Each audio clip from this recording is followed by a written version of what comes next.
Mesdames et messieurs, bonjour. Aujourd'hui, je voudrais partager avec vous les différentes valeurs du présent de l'indicatif. Autrement dit, les moments auxquels on peut employer le présent de l'indicatif. C'est ça que je voudrais partager avec vous aujourd'hui. Parce que, généralement, on pense que le temps présent ne s'emploie qu'au moment où l'on parle. Et lorsqu'on nous demande de définir ce que c'est que le présent, on dit généralement que le présent est un temps qui exprime une action qui se déroule au moment où l'on parle. Je voudrais vous rassurer que, au-delà du moment où l'on parle, le présent présente bel et bien de multiples valeurs. Il peut être employé à de diverses circonstances. Premièrement, il y a le présent d'actualité. Le présent d'actualité, c'est le présent que tout le monde connaît. Le présent qui exprime une action qui se déroule au moment où l'on parle. Exemple, les élèves se promènent dans la cour de l'école.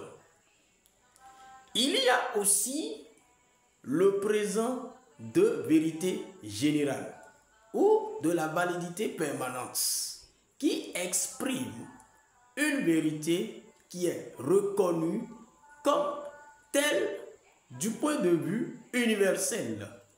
Exemple, on peut dire Thalès est un mathématicien de haut niveau. Du point de vue universel, nous savons tous que Thalès est un mathématicien de haut niveau.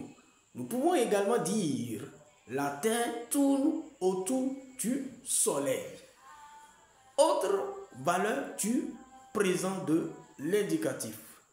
Il y a le présent de narration. Le présent de narration exprime une action passée qui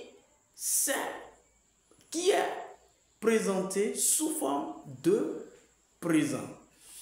Une action passée qui est présentée sous forme de présent. L'action est déjà passée, mais en lisant le texte, on a l'impression que l'action se déroule au moment où l'on parle. Par exemple, je peux dire « je le fais ». Papa a dit « je le fais ». Papa a dit « je le fais ». Papa a dit, c'est déjà le passé. Je le fais, c'est le présent. Mais cela est employé dans un passé. Ça peut se retrouver dans un roman. Et d'ailleurs, ça se retrouve très souvent dans les romans. Ça s'appelle le présent de narration. En dehors de ça, d'autres valeurs du présent de l'indicatif, il y a le passé récent et le futur proche. Le passé récent, c'est une valeur du présent de l'indicatif. Exemple, je viens de le faire. Je viens de le faire. Le passé récent, c'est une action qui vient à peine de se dérouler. Je viens de le faire. Le futur proche, une action qui va se dérouler dans très peu de temps. Je vais le faire. Je vais le faire. Le passé récent, c'est je viens de le faire. Le futur proche, c'est je vais le faire.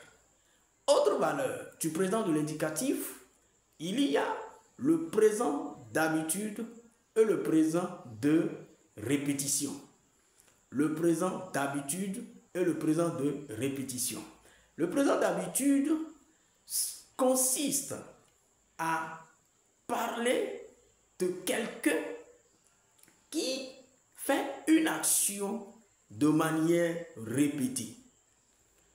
Donc, c'est un temps qui exprime une action qui se déroule de manière répétée.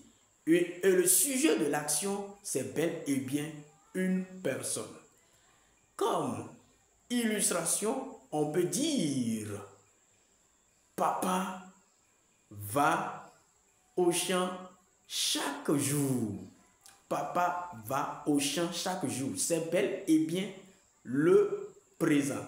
Et ça s'appelle présent d'habitude.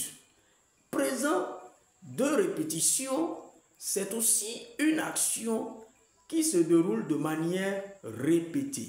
Mais dans ce cas, le sujet est un être inanimé. Contrairement au présent d'habitude, dont le sujet est un être animé. Ici, le sujet est un être inanimé. Exemple, nous pouvons dire le téléphone retentit toutes les 3 heures. Le téléphone retentit toutes les 3 heures. En fait, il y a le présent d'injonction. Un présent d'injonction, c'est un temps qui exprime une action qui consiste à donner des ordres. Lorsque je dis, par exemple, sortez de là, c'est une valeur du présent et ça s'appelle présent d'injonction. Ça consiste à donner de l'ordre. Ou bien, si je dis, on se calme, c'est un ordre. On se calme. Donc, le présent d'injonction. Alors, à partir de cette vidéo, il convient de retenir que le présent ne s'emploie que quand l'action se déroule au moment où l'on parle. Il s'emploie aussi à tous les moments que je viens de citer.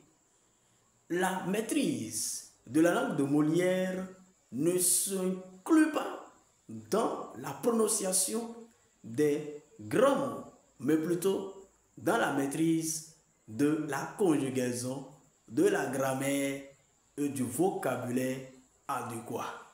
À demain.